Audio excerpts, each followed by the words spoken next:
Esse é o Ancapso e nós vamos falar agora sobre o Brigadeiro Batista Júnior, porque tem uma coisa muito estranha sobre ele. Vocês sabem,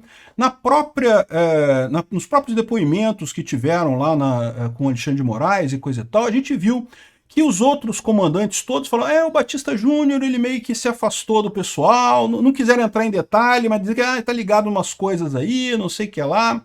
E lembra, ele foi o único que disse que o general Freire Gomes, né, o comandante do Exército, teria ameaçado dar ordem de prisão ao Bolsonaro caso ele assinasse aquela minuta, que estão chamando de minuta do golpe, mas ninguém sabe isso, ninguém viu essa minuta, ninguém sabe o que era o documento que eles estavam falando ali, né?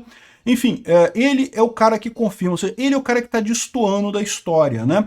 E agora surgiram algumas suspeitas que ele pode estar envolvido em corrupção. E aí, qual que é o problema dessa história? O problema dessa história é que o STF adora corruptos. Como eu já expliquei para vocês, aqui no Brasil, a elite aristocrática socialista de Brasília controla a galera na base da corrupção. O pessoal que é corrupto é fácil de controlar. Olha o Hugo Mota. O Hugo Mota eleito para presidente da Câmara, não porque é fácil de... O Hugo Mota vai fazer, vai acontecer, vai aprovar anistia, não sei o que lá.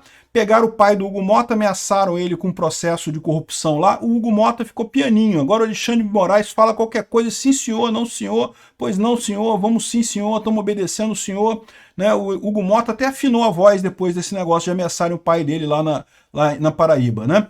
E é assim, é por isso que eu digo para vocês que esse pessoal se assusta muito com Bolsonaro e com os outros comandantes, porque eles não são corruptos. Então eles não têm como controlar. Quando a pessoa é corrupta, assusta menos para esse pessoal, que eles sabem qualquer coisa, puxa a corrupção da pessoa e pronto, né? E conseguem manter o controle ali.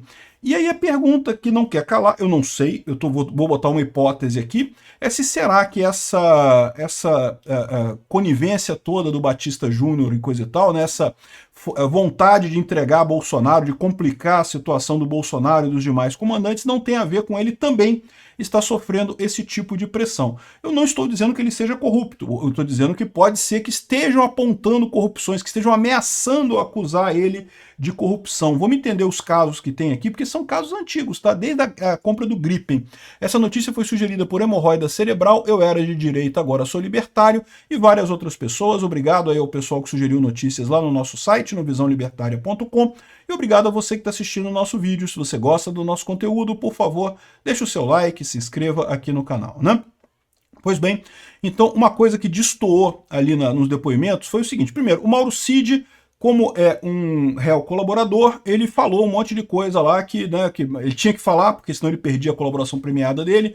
Eu sinceramente, eu tenho pena do Mauro Cid, não fico chateado com ele está ali numa situação de que ameaçaram a família dele, ameaçaram o pai dele. É muito fácil para as outras pessoas dizer assim, não, tinha que ser macho, tinha que continuar, não falar nada, mesmo sendo ameaçado. É porque não era você, né, meu amigo? É complicado quando é você ali na situação, então eu não critico o Mauro Cid. Mas teve um outro elemento que destoou também dos depoimentos, que foi o Batista Júnior, né? O Batista Júnior, inclusive, nem foi depor nessa primeira fase, ele não está sendo acusado diretamente, mas ele chegou a fazer depoimentos antes, né, nesse processo, e ele é o único que diz que houve teoricamente, essa ameaça de prisão do Freire Gomes contra o Bolsonaro, caso ele aprovasse o que eles estão chamando de minuta do golpe, que eu já expliquei, né? Não tem minuta do golpe, não tem nada no processo.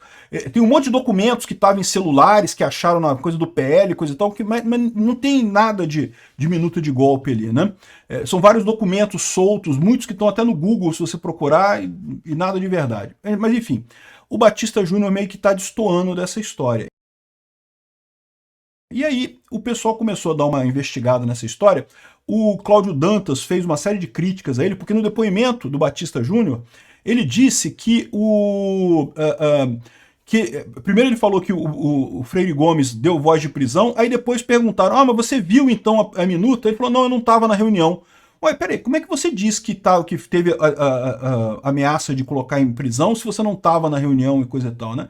Ou seja, uma coisa muito estranha essa história toda aí do Batista Júnior. A suspeita que se liga nesse caso é que talvez ele tenha alguma coisa que estão usando para chantagear ele. De novo, não estou dizendo que ele seja corrupto, talvez ele seja inocente, mas estão usando isso. E a coisa toda, bom, a parte, digamos, mais simples é essa história aqui da porta giratória. O que é porta giratória? O ex-comandante da FAB, o Batista Júnior, fechou contratos com a Airbus antes de assumir o cargo na empresa na Airbus, né? Então fala aqui, ó, que a relação entre as Forças Armadas e a indústria de defesa voltou ao centro do debate com a movimentação do ex-comandante da Aeronáutica, o Carlos de Almeida Batista Júnior, para a Airbus. Ele era o comandante da Força Aérea, chegou a fechar contratos com a Airbus e coisa e tal, e depois que saiu da Força Aérea, arrumou um cargo na Airbus, está ganhando salário lá. Qual que é o problema disso? O problema disso é que você pode indicar que teve algum acordo aí entre a Airbus. A gente não sabe se teve, mas pode-se, né, suspeitar que teve alguma coisa, pode ser que processem ele, que investiguem, de eventualmente ter fechado acordos com a Airbus, já combinado de quando ele sair, ele ser empregado. Isso é muito comum, tá? É muito comum de acontecer mesmo, né? Os contratos foram firmados com a empresa europeia, incluindo a conversão de aeronaves A330 para a versão KC-30, ou seja, são projetos de centenas de milhões de reais, né? E aqui, ó, pouco tempo após deixar o cargo em 2023, o Batista Júnior assumiu, em novembro do mesmo ano, uma posição na Airbus como conselheiro sênior de estratégia, ou seja, um cargo quase honorífico, né? Um cargo ali que ele está ali, não sei se ele faz alguma coisa de verdade, o que levanta questionamento sobre a influência dos militares da reserva na aprovação de contratos e falta de regulamentação clara. É o chamado porta giratória. A pessoa está no serviço público, aprova um contrato, depois sai do serviço público, é empregado pela empresa, né? Aqui, ó. Apenas durante... Outra coisa que eles colocam aqui, ó. O seu filho, o Bruno Batista, trabalha na AEL Sistemas, uma empresa que mantém contratos bilionários com a FAB. A AEL atua na área de tecnologia militar e é responsável por projetos como a comunicação segura entre aeronaves e o desenvolvimento da frota de drones RQ-900. Apenas durante o governo Bolsonaro, a AEL recebeu mais de 300 milhões em contratos com o governo, valor correspondente a quase metade de tudo que a empresa faturou com o governo federal nos últimos 10 anos. Então, a AEL é uma empresa importante nessa história. É essa empresa aqui, ó. O filho do coronel aparentemente trabalha nessa empresa. A gente não sabe se ele tem alguma posição de destaque lá dentro, se não tem nenhuma indicação de que tenha havido corrupção, mais uma vez, como eu digo, mas ele pode ser acusado de corrupção, podem acusar ele de ter aprovado esses projetos para beneficiar a AEL e, com isso, o filho dele, né? Mas não para por aí, não. Porque essa história é antiga aqui, ó. Se você pegar essa matéria de 2015, o comandante da Força Aérea era outro aqui, ó. O comandante da Força Aérea, nessa época, era o Saito. Ele chegou a ser desligado por conta dessa acusação de corrupção, tá? Então, o que aconteceu? Vocês lembram que durante o governo Lula foi feita a compra do Gripen, né? Do caça Gripen da Suécia. E é uma compra de milhões e milhões de dólares, também caríssimo isso daqui. E o Gripen, quando chegou... aqui o valor é 5,4 bilhões de dólares, dinheiro pra caramba no final das contas, né? E aí a aeronáutica exigiu que o Gripen viesse com um display wide, né? Um display grande. Ao invés de ser 3 displays menores, era um display grandão só que eles queriam no Gripen, né? Para que eles queriam isso? Não sei, não faz diferença. Inclusive, os pilotos do Gripen na Suécia não gostam desse tipo de display, porque se der defeito no display, você perde todas as informações ao mesmo tempo. Se você tem 3 displays menores, o risco de você perder todas as informações ao mesmo tempo é menor. Você pode perder um display e não perder os outros 2, né? Enfim, aqui, ó, diferente do modelo original que tem 3 visores, né? Mas enfim. E também exigiu um novo sistema de comunicação com encriptação e especificações de pressão interna do cockpit, não sei o que lá. E adivinha quem é a empresa que foi contratada pela Gripen para desenvolver essas alterações no projeto? Justamente a AEL, né? Então a AEL Sistemas do Rio Grande do Sul que estaria sendo contratada pela Gripen para implementar esse negócio. Lógico, né? Ou seja, a Gripen recebe do governo brasileiro, contrata a AEL para implementar esse negócio, e a AEL pode ser que tenha, não estou dizendo que tenha, aqui foi definido que tinha, tá? Foi denunciada, bateu no MPF. Esse caso aqui, da corrupção do Gripen, vocês lembram, continua sendo investigado nos Estados Unidos. Aqui no Brasil, eles encerraram o processo. Não, que não encontraram nada, não sei o que lá, é lógico, né? Tava pegando um monte de gente, um monte de roubalheira nisso daqui, encerraram o processo aqui no Brasil, mas continua sendo investigado lá nos Estados Unidos a corrupção aqui. E nessa época, o MPF estava envolvido, e justamente a suspeita é que o brigadeiro Saito, na época, que o brigadeiro Junichi Saito, que era o brigadeiro na época, o comandante da Força Aérea na época, poderia estar envolvido com esse negócio, estaria recebendo através dessa empresa. E se ele estava naquela época recebendo através dessa empresa, pode ser que a mesma coisa esteja acontecendo com o Batista Júnior. Não sei se está acontecendo, mas repara como é que você tem todos os elementos para alguém lá no STF virar para o Batista Júnior e falar, olha só, o negócio é o seguinte, o papo é o seguinte, a gente precisa condenar o Bolsonaro, a gente quer condenar o Bolsonaro, queremos condenar o Bolsonaro, precisamos de alguém que denuncie alguma coisa para o Bolsonaro ali, que faça alguma coisa ruim. Se você não quiser fazer isso, tudo bem, a gente vai reativar esse processo aqui da saída sua aqui, da EL e não sei o que lá, e vamos investigar esse troço aqui e vamos ver o que vai dar para você nisso daqui. Então, ou você entrega o resto da galera, ou então você vai responder por isso, por essa acusação aqui. De novo, não estou dizendo que ele tenha sido corrupto, que ele tenha feito corrupção. Eu estou dizendo que tem coisas no passado aqui que dão margem para que se abra um processo contra ele de corrupção.